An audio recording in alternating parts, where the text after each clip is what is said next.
Hello and welcome to our YouTube channel round to learn. तो कैसे हैं आप सब? उम्मीद करता हूँ आप सब अच्छे होंगे। इस वीडियो में आज हम आपको बताने वाले हैं क्रेडिट कार्ड स्कैम किस तरीके से हम लोग के साथ किया जाता है। क्रेडिट कार्ड में हमारे साथ क्या क्या, जैसे हम लोग के साथ जो चीज़ें हमें नहीं पता होती वो क्या ऐसी हो जाती हैं जिनसे हमें हर चीज़ ज़्यादा पे करनी पड़ती है, जबकि हमको ये लगता है कि हम क्रेडिट कार्ड से बहुत ज़्यादा फ़ायदा उठा रहे हैं, जबकि उसमें बहुत सारे घाटे नुकसान होते हैं। आपको क्रेडिट कार्ड दिए जाते हैं, उस पर बोलते हैं फीस नहीं पड़ती है, नो कॉस्ट ईएमआई पड़ती है, जहाँ पे आजकल लोग फ्री में पाइन नहीं देने को तैयार नहीं है दुनिया को। आज आपको कोई फ्री में पैसे दे रहा है, ऐसी तो नामुमकिन बात हो गई ना।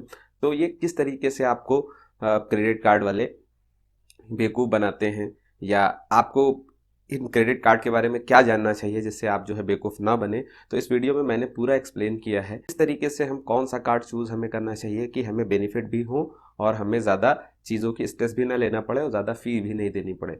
तो आपने काफ़ी देखा होगा कि पहली बात तो हम ये लोन लेते कहाँ से हैं। ये लोन लेते हैं, हम लोन ही इसको कहा जा सकता है क्रेडिट कार्ड को, ये बैंक से लेते हैं। बैंक को हम क्या ऐसे यूज़ करते हैं कि वहाँ पे हम कैश डिपॉजिट करते हैं और विड्रॉ करते हैं। ये दो काम होते हैं, या तो लोन लेते हैं। इन तीन काम के लिए हम बैंक से रुपए लेते हैं। और बैंक का इतना बड़ा स्टाफ होता है, सब कुछ होता है। वो इतनी मार्केटिंग भी करवाते हैं अपनी जो है एचडीएफसी का, या मान लीजिए एक्सिस का। बहुत सी बैंक हैं आपके पास जिसमें आप ये क्रेडिट कार्ड अप्लाई कर सकते हैं। तो सबसे पहले ये आप याद रखिएगा, कभी भी आपको कभी भी लोन या क्रेडिट कार्ड ऐसे लोग को नहीं देते हैं जो ट्रस्टवर्थी ना हो। मतलब वो कोई काम करते होंगे, सबसे पहले आपका एम्प्लॉयमेंट पूछा जाएगा, आप क्या करते हैं। आप अगर पे करने के लायक हो तभी तो आपको देंगे। सबसे पहले ये लोग बोलते हैं नो कॉस्ट ईएमआई, जो कि और किसी शब्द से नहीं यूज़ करते। ये साइकोलॉजी के हिसाब से वो ऐसे वर्ड यूज़ करते हैं जिससे आपको लगता है आपका तो कुछ जा ही नहीं रहा और आप नो कॉस्ट ईएमआई पे प्रोडक्ट खरीदते हो। जबकि अगर देखा जाए तो आपके तो पास पैसे ही नहीं थे किसी प्रोडक्ट को खरीदने के लिए, लेकिन फिर भी आप प्रोडक्ट खरीद रहे हो।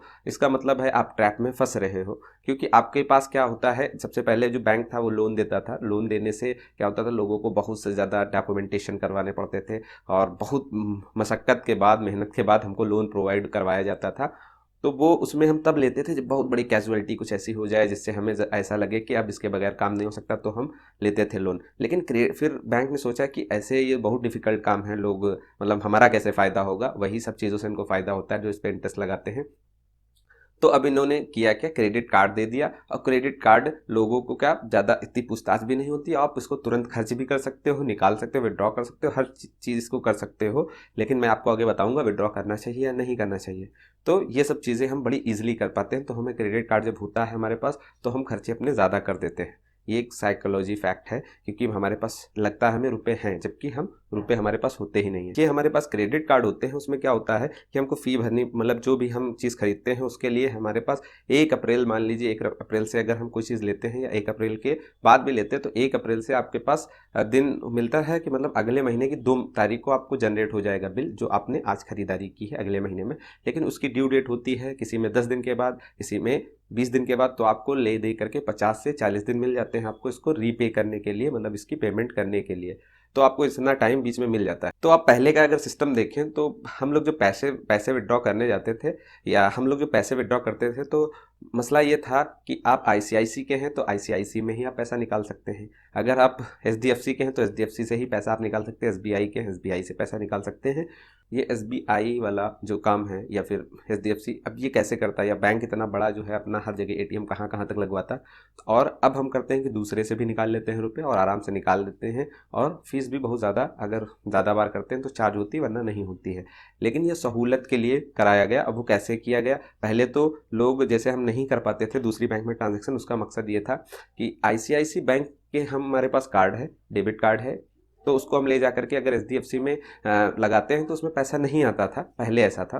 तो वो बहुत ज़्यादा पेचीदा मामला होता गया। तो लोगों ने सोचा कि क्या किया जाए, तो हमारे पास आई कौन सी कंपनी, 4 की कंपनी इसमें काम फिर करने लगी। कैसे, एक तो वीज़ा मास्टर, आपने रुपए सुना होगा। वीज़ा मास्टर कार्ड जो है, या अमेरिकन एक्सप्रेस, ये बाहर की कंपनी है जो क्या करवाती हैं, सिर्फ ट्रांजैक्शन करवाती हैं। इन्होंने क्या किया कि बाहर से इन्होंने अप्रोच किया बैंक वालों को कि ऐसा है, जो ये डिटेल, मतलब हर बैंक यही चाहता था कि हमारी डिटेल जो है दूसरी बैंक के पास ना जाए। जैसे कोई अच्छे कस्टमर हैं तो अगर HDFC से उसने ट्रांजैक्शन कर लिया तो एक्सिस वाले को हो सकता है, एक्सिस वालों से बढ़िया उन्होंने दे दिया उसको ऑफर या कुछ दे दिया तो वो उधर उनका कस्टमर बन जाएगा। तो ये बहुत, आप भी ये सोचिए कि अगर आपके पास एक बढ़िया कस्टमर होगा तो आप दूसरी दुकान वाले के पास उसको भेजेंगे नहीं, जबकि आपके वो पड़ोस का ही होगा, क्योंकि हो सकता है वो अपनी तरफ उसको खींच ले।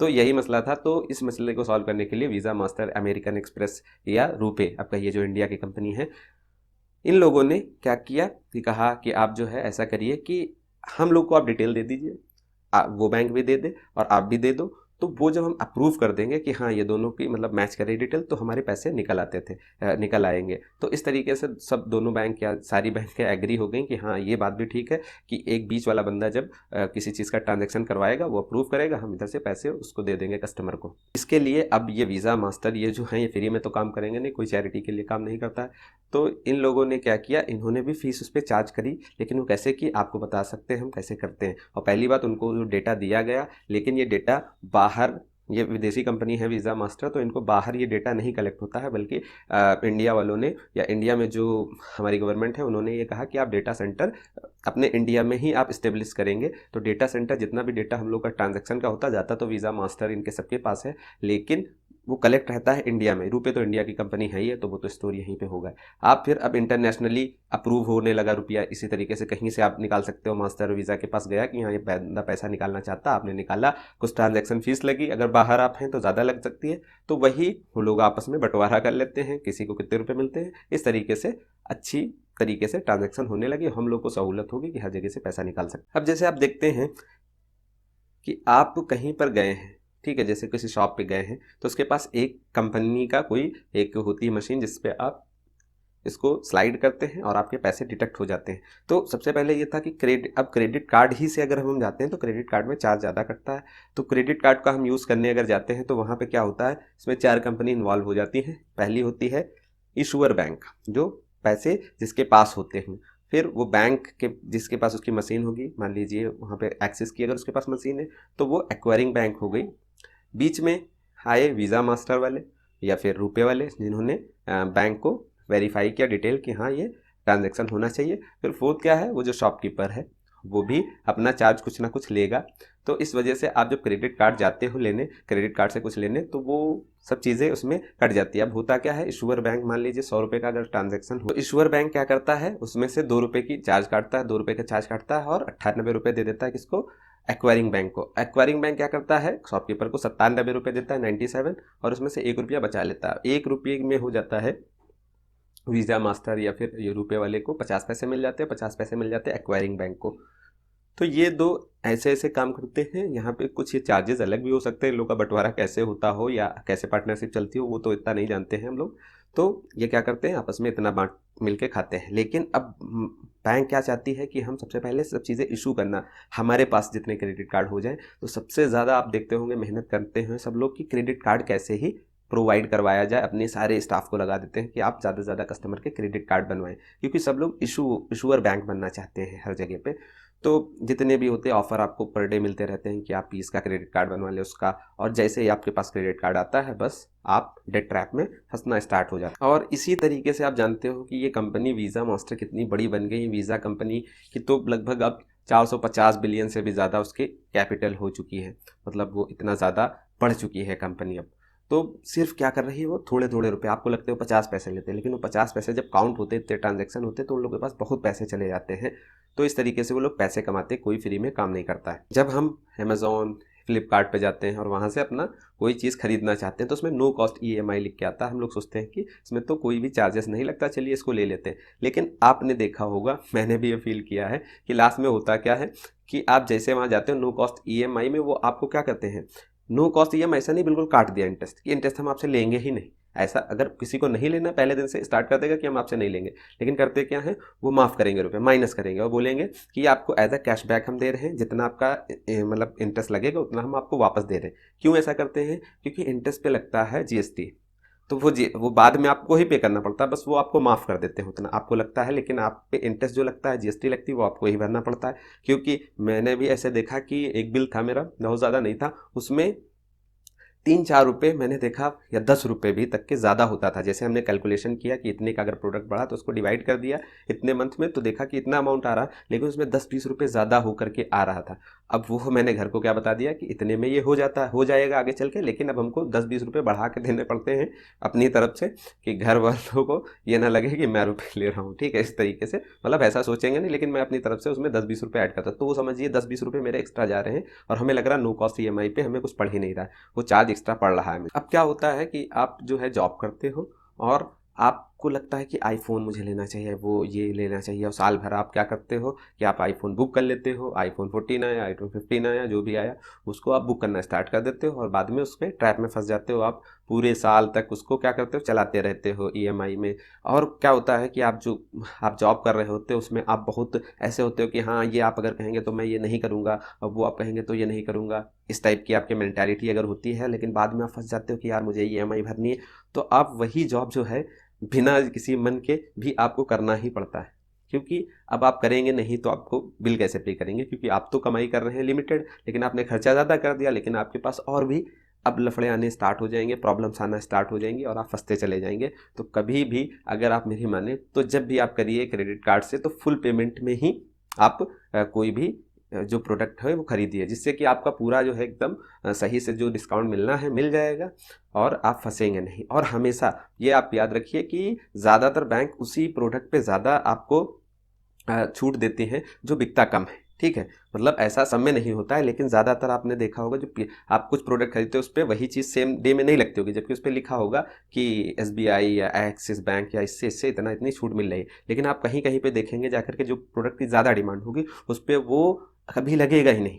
ऐसा होता है, आप देखिएगा। तो कभी भी आप जो है EMI पे प्रोडक्ट कन्वर्ट मत करिए, डायरेक्ट आप क्या करिए, खरीद लीजिए फुल पेमेंट पे, जो आपकी छूट हो वो ले लीजिए, क्योंकि वो आपके पास पैसा होगा। अगर आप करना भी चाहते हो कि आपको टुकड़े में पैसे देना है मान लीजिए, तो आप इससे बढ़िया तो है FD करा सकते हो। FD मतलब इतना करवा लो जो वो इंटरेस्ट आपसे या कुछ भी लेंगे वो आपका बच जाएगा, आप उसको पे कर दोगे।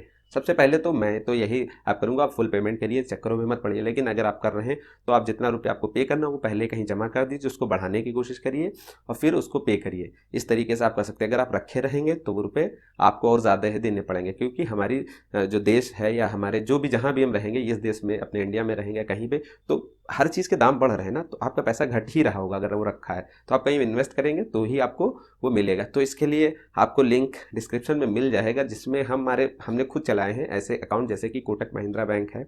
ठीक है, वो आप ले सकते हो, बड़ी अच्छी सर्विस मुझे तो लगती है। आप लोग भी देख लीजिएगा, तो उसका लिंक डिस्क्रिप्शन में मिल जाएगा, आप वहाँ से अपना अकाउंट ओपन करवा सकते हैं।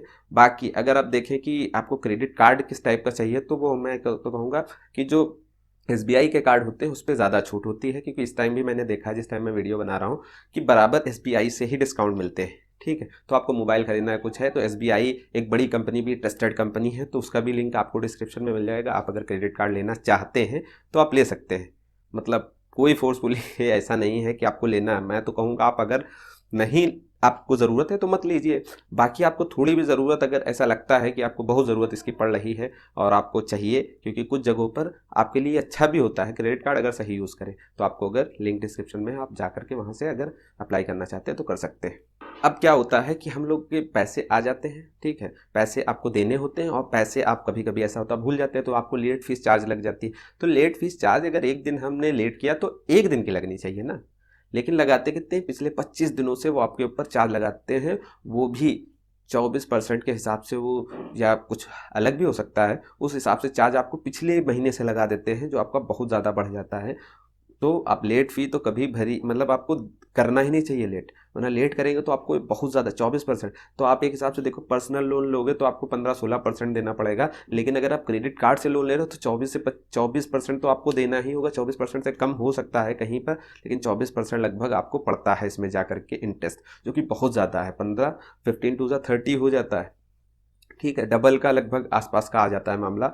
तो ये आप अपनी इतनी महंगी कमाई, अपनी मेहनत की कमाई ऐसे नहीं दे सकते हैं कहीं पर भी। क्रेडिट कार्ड को यूज़ कहाँ नहीं करना चाहिए, तो ये हम इसके आ जाते हैं कि कैसे यूज़ करना चाहिए। आपको एक तो पहले फुल पे करना है, पूरा पेमेंट करना है जब करना है, और दूसरे आपको ऐसा कार्ड नहीं लेना है जिसकी एनुअल फीस बहुत ज़्यादा है। कुछ कुछ आते हैं जो आपके लिए फ्री ही होते हैं, तो आप फ्री वाले पहले लीजिए। कुछ होते हैं जो लाइफ टाइम फ्री होते हैं, कुछ होते हैं जो कहते हैं आपको इतने दिन के बाद हम फ्री कर देंगे, 1 साल बाद फ्री कर देंगे। तो आप ऐसा क्रेडिट कार्ड चूज़ करिए जिसके चार्जेस कम हो। आप ऐसा मत ले लीजिए हाई फाई वाला। जैसे मेरे पास कार्ड था, एक इंडसइंड बैंक का था कार्ड, तो उसमें डेबिट कार्ड था, लेकिन उसके चार्ज जानते हैं, मतलब उसमें लॉज फ्री है, कहीं आप एयरपोर्ट पे जा रहे हैं तो आपको बढ़िया सी जगह देंगे बैठने के लिए। लेकिन वो जब हम बहुत ज़्यादा एरोप्लेन पे बैठ रहे हो, रोज़ फ्लाइट पकड़नी हो, तो ऐसी हमें क्रेडिट कार्ड चाहिए या डेबिट कार्ड चाहिए। लेकिन हमें इतना अगर यूज़ नहीं करना है, जब ये फैसिलिटीज़ ही नहीं लेनी, तो हम क्यों उसके लिए 600-700-800 रुपये पर ईयर दें। हम 200-300 में मेरा भी चल जाता है। 250 रुपये रुपये कार्ड का अगर देखें तो इस टाइम चल रहा है 250 रुपये प्लस जीएसटी लग जाता है, तो 300 के आसपास पर मंथ आपका चार्ज कट जाता है मैक्सिमम। और जो और भी होते हैं, कुछ डेबिट कार्ड भी फ्री होते हैं, जैसे मैं देखा जनधन वाले जो हैं उन लोग के फ्री थे। लेकिन आप तो एक थोड़ा ऊपर आ जाएं, जनधन में अगर नहीं आए तो भी आपको बहुत ज़्यादा चार्ज नहीं देना पड़ता है। तो आप महंगे डेबिट कार्ड या क्रेडिट कार्ड वाले फीस वाले मत लीजिए। अगर आपको ज़रूरत है, आप जा रहे हैं बराबर फ्लाइट पकड़ रहे हैं, तो आप ले सकते हैं। दूसरे, आपको किसी वैलेट में पैसे नहीं ऐड करने क्रेडिट कार्ड से, क्योंकि उसके लिए प्रोसेसिंग फ़ीस लग जाती है, जो कि बहुत ज़्यादा आपको महंगा पड़ जाता है। और दूसरी बात यह है, पेट्रोल पंप पे कतई नहीं यूज़ करिए आप क्रेडिट कार्ड को, पेट्रोल पंप पे में यूज़ करिए। और आप जो है कहीं IRCTC की वेबसाइट होती है रेल वाली, वहाँ पर भी मत यूज़ करिए, बहुत ज़्यादा फीस लगती है भाई। जाओगे तो बर्बाद होकर के आओगे, मतलब इतना ज़्यादा नहीं चार्ज लगाना चाहिए। क्रेडिट कार्ड में ले दे करके आप बोलेंगे तो आपको फ़ायदे बहुत कम है, नुकसान बहुत ज़्यादा है। आप अपने आप को कंट्रोल नहीं कर पाओगे। जब आपके पास लगेगा आपके पास पैसा है तो खर्च होता है। आपने देखा होगा जब आपके पास पैसे आते हैं तो आप ज़्यादा ही खर्च करते हो। तो क्रेडिट कार्ड लीजिए, अपने ऊपर कंट्रोल अगर आपको अच्छा खासा है, तो आप उस डेट ट्रैप में नहीं फंसना चाहते हैं, तो आप ले लीजिए क्रेडिट कार्ड। और कम एनुअल फीस वाला लीजिए, जिसमें एनुअल फीस या तो ना ही हो। और अगर ले, जैसे आपको शॉपिंग ही करना, ज़्यादा लोगों को शॉपिंग करना होती है मेरे हिसाब से, तो शॉपिंग आप अमेज़ॉन का लीजिए। अमेज़ॉन से कर रहे हैं, अमेज़ॉन का लीजिए। अगर आप जा रहे हैं फ्लिपकार्ट पे, तो फ्लिपकार्ट का लीजिए, ठीक है। वो आप लेंगे तो वो जब सेम वाले में होता है ना, सेम कंपनी जुड़ी होती है आपस में, तो उसमें चार्ज भी कम होता है और एनुअल फीस भी लगभग किसी किसी में नहीं होती है।